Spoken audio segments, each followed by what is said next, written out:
right, tell Oh, me yeah, when you what- are ready. What do you want to do? Introduce me.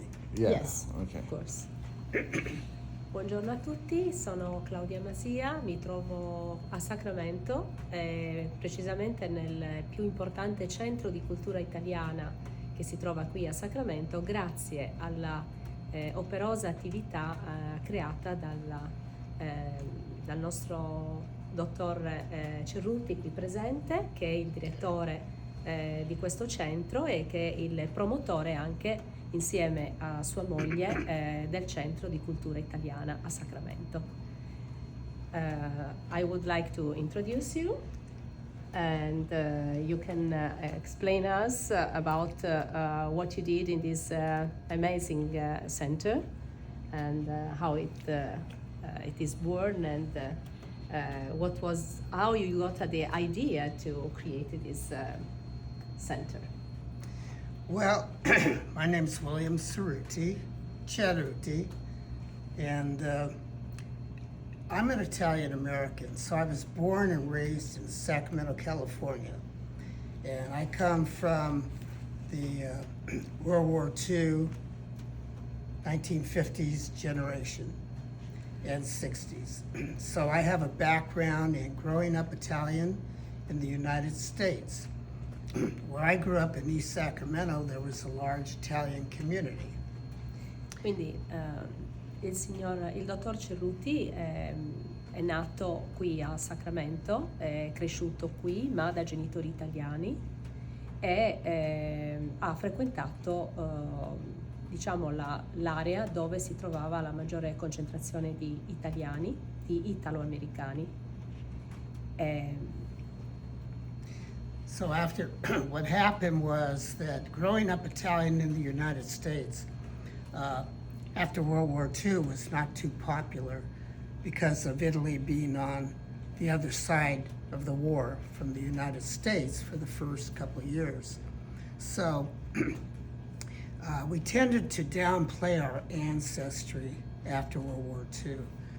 But, you know, we had a lot of community organizations and they continued. But our main institutions were shut down during the war, such as our community leaders were interned during the war. Our newspapers were shut down, they never recovered. Our language schools were closed. And our Italian language was not allowed to be spoken during World War II. So we lost, in some ways our culture got silenced. But then the generation that I come from, we came from a working class generation of parents who went through the Depression and the war. After that, we were the first generation to go to college. And with that, we had some advantages to reclaim our heritage. And as my generation really had to reclaim it. And when we started the Italian Society in 1981, and so you can imagine from the end of the war, 1945 to 1981, there was nothing new going on in the Italian community. And we start with a great program. We look at our traditions, our music, we do concerts, our language, we set up a language school, we set up a center, we replace our newspaper in the area, which had existed since 1905. We replaced that with a community newsletter to thousands of people in the Italian community. So I'll show you right here. I'm Genovese. My family's from Genoa. And they were, my grandparents came from the Genoa area. My parents were born and raised in North Beach in San Francisco, California, at the turn of the century, 20th century. At that time, North Beach was predominantly Italian. There were about 50,000 Italians in that colony. So my parents came to Sacramento in the Depression, but they were raised in San Francisco. So we have connections there, I have relatives there. I'm born and raised in Sacramento. And then later on in my life, in my mid-30s, I become interested in my heritage. which is kind of common. It's like third generation return, is what they call it.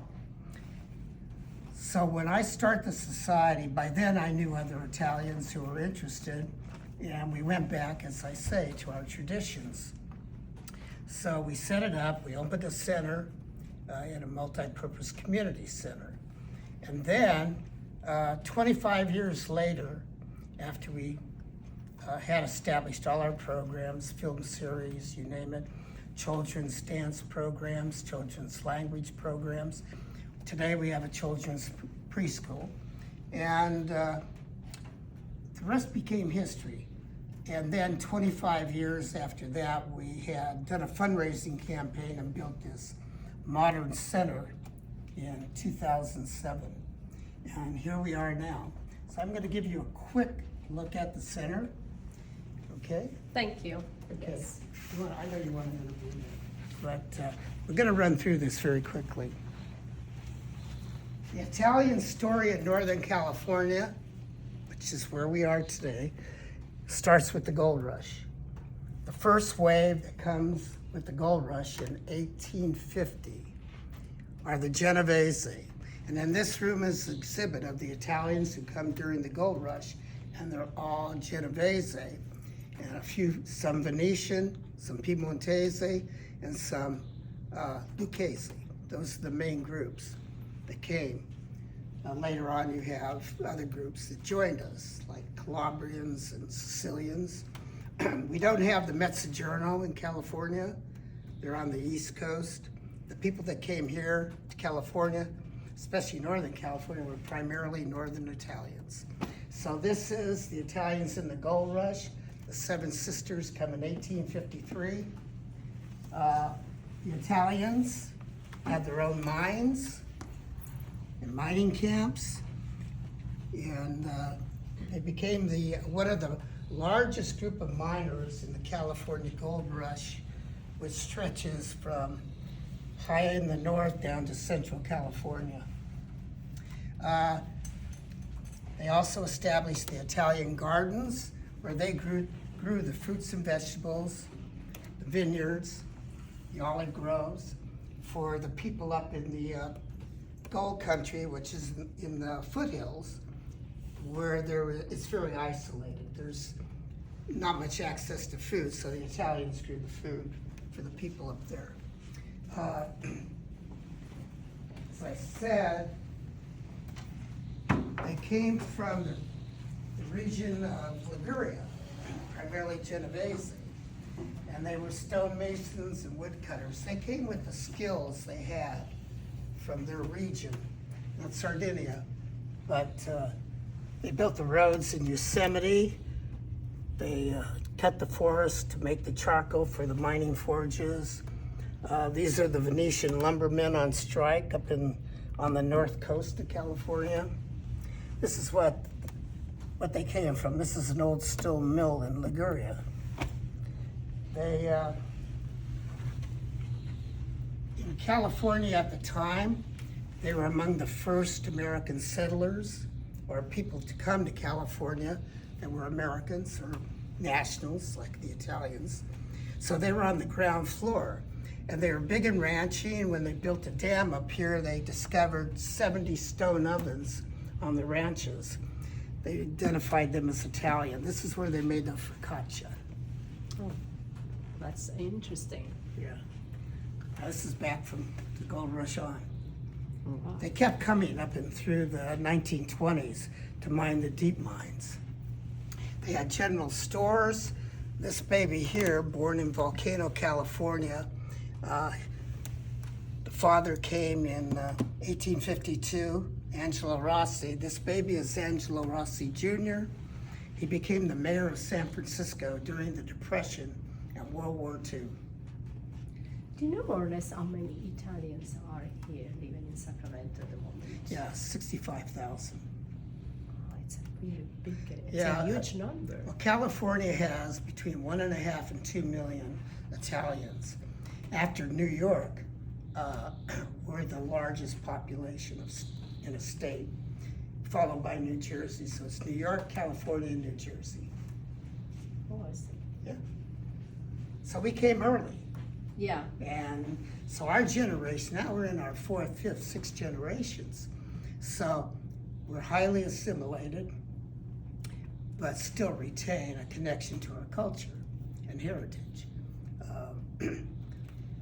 I happen to be in a family where I married a woman from Italy. Yeah, you have your wife is the teacher, the Italian teacher of this school, right? She's the head of our language school and our Italian travel program. Her name is Patrizia Cinquini, and she helped build the Italian society and all this with me. Yeah, of course. So this school was born in 1981, right? It started in 1982. Okay. Yeah. And it started, with one class, and then it grew into a day program and an evening program. At one time we were operating usually about 25 classes. Now we operate about 22 classes every quarter. Okay, so you have programs for adults, children and adults, right? Yes, and we have a preschool that's for 3-year-old to 6-year-old, and then we have the 6 to 12-year-old, another program. Plus, you organize also folk Italian dances. We have 2 Italian folk dance troupes that perform in costume of the regions. And the children's troupe has about 25 kids right now, and the adult troupe has about 15 adult dancers, and they both perform across Northern California at, like the San Francisco Giants game, they perform on Italian night. Yeah. Things like that. The miners that came here were often single. So there were boarding houses operated by the Italians. One of the most famous was what we call Olivia Grandma Rolieri. Mm-hmm. And she came in 1860 at the age of 16. Got married, her husband died, she had 11 kids, but she owned mines and saloons and you name it, hotels. She did a lot. So she did a lot even alone. And she made homemade ravioli until 1927. Oh. And people came from all over to have her home-style dinners. Ecco, la cosa importante che vorrei anche sottolineare di questo centro, che ha veramente catturato la mia attenzione, è che qui abbiamo una dimostrazione di tutto ciò che è stato prodotto dagli italiani che sono immigrati qua e delle loro abilità, cioè qui hanno portato proprio delle abilità sul lavoro che poi sono una dimostranza di tutto ciò che vediamo oggi qua e che rimane nella storia, perché gli italiani erano specializzati in diversi settori lavorativi. Quindi ritengo molto importante questa pubblicazione straordinaria che è stata fatta di loro lavori, di tutto ciò che hanno prodotto e che sono stati qui durante tutti questi anni. All right. So, they had family and community life. The Italians, being Ligurians, celebrated Columbus. This is 1890 in the Gold Country. This is one of the floats in the Columbus Day Parade. This is the father of Columbus Day. He was born in Italy in 1847, but he came to the Gold Country in 1858, and he went across the United States to make Columbus Day a holiday in many states. So he got it off the ground. So did the Italian community help you to collect all these pictures and history? Yes. What happened was there was a project at the Sacramento History Museum, and we had a grant. And so we put together a team. We spent a year going through the community and collecting photographs and artifacts, furniture, travel baggage, luggage, whatever they brought with them, tools, surgical instruments, whatever they brought with them, we collected. and put in a big museum display. How That- was the answer? So of course It was 1992. you ask these people to collect all these pictures and to help you to build on this history. But Right. how was the reaction by these people, by the Italian American people here, when you When we did involved them? when we did this actually this exhibit was done by a team of local historians, Italian Americans in the Gold Country, and this particular exhibit was sponsored by the Folsom History Museum. It was a one-year project where we collected all the material. I traveled through the Gold Country, went to the history archives, went to ranches, went to mines, brought in all the material. And one of the local historians had been collecting photographs, and so many of the photographs in this exhibit are from her collection. That's very Now nice, the- very interesting. The other major exhibit we did about the Italians in Sacramento, I'll show you, that's in a different room. Oh, that's good. Yeah. So these are some of the old stone buildings from the Gold Rush period. 1852, this general store is up on the Cuneo Ranch. And inside is the original general store. It's preserved by the Cuneo family, which is in the ranch house next door. This Italian restaurant, these two buildings are across the street from one another. This is still a restaurant, and this is still owned by, they're both by the same families as the original. Do you have a church also built by the Italian? In Sacramento. Yeah. In Sacramento. Across the United St. Mary Church, right? Well, the Italians built churches everywhere as they went. And they built Italian national churches with their own money because the Catholic Church of America was run by the Irish, and they didn't accept the Italian immigrants or their kind of Catholicism. They have a different kind of Catholicism. They don't like the saints like the Southern Italians do. Oh yeah. You know, or the Italians do. So they would let the Italians maybe use the basement for their, whatever you call it, prayers, whatever. But so the Italians built their own. And so Italian national churches do not report to the Church of America. They report to the Church of Italy. And the priests are usually Italian, do the masses in Italian. Not anymore so much, Yeah. because that's kind of died down as we've assimilated. Yeah. So, okay. Where do you want to go? Maybe we have the last here. The